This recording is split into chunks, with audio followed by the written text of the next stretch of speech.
கர்த்தருடைய பரிசுத்த நாமத்துக்கு மகிமை உண்டாவதாக. இன்றைய நம்பிக்கையின் விதைகளோடு உங்களை சந்திப்பதில் மகிழ்ச்சி அடைகிறோம். அப்போஸ்தலர் 16வது அதிகாரம் 23வது வசனம். அவர்களை அநேக அடி அடித்த பின்பு சிறைச்சாலையில வைத்து அவர்களை பத்திரமாய் காக்கும்படி சிறைச்சாலைக்காரனுக்கு கட்டளையிட்டார்கள்.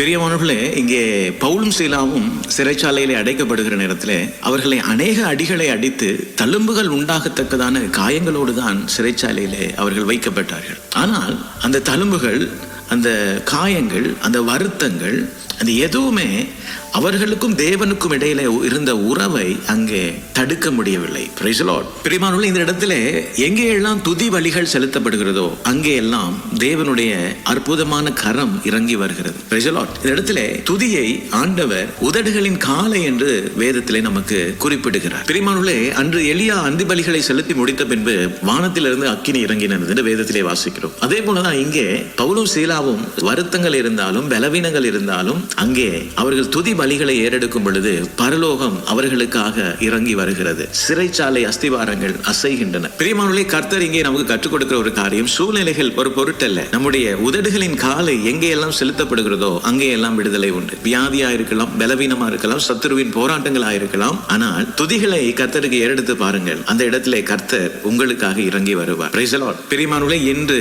உங்களுடைய பலிபீடங்களை செப்பனிடுங்கள், துதியை ஏறெடுக்க தொடங்குங்கள். சத்துருக்கள் வெட்டுண்டு விழுகிறதை உங்களுடைய வாழ்க்கையில நீங்கள் காண்பீர்கள். Praise the Lord. கர்த்தர் தாமே இந்த வசனங்களோடு உங்களை ஆசீர்வதிப்பாராக. தொடர்ந்தும் பைபிள் மேரத்தன் வேத தியான பகுதிகளோடு இணைந்து கர்த்தருடைய ஆசீர்வாதத்தை பெற்றுக் கொள்ளுங்கள். துதிக்கிற உங்களுடைய வாழ்க்கையிலே கர்த்தருடைய அனுக்கிரகம் பலமாக கிரியை செய்யும். God bless you.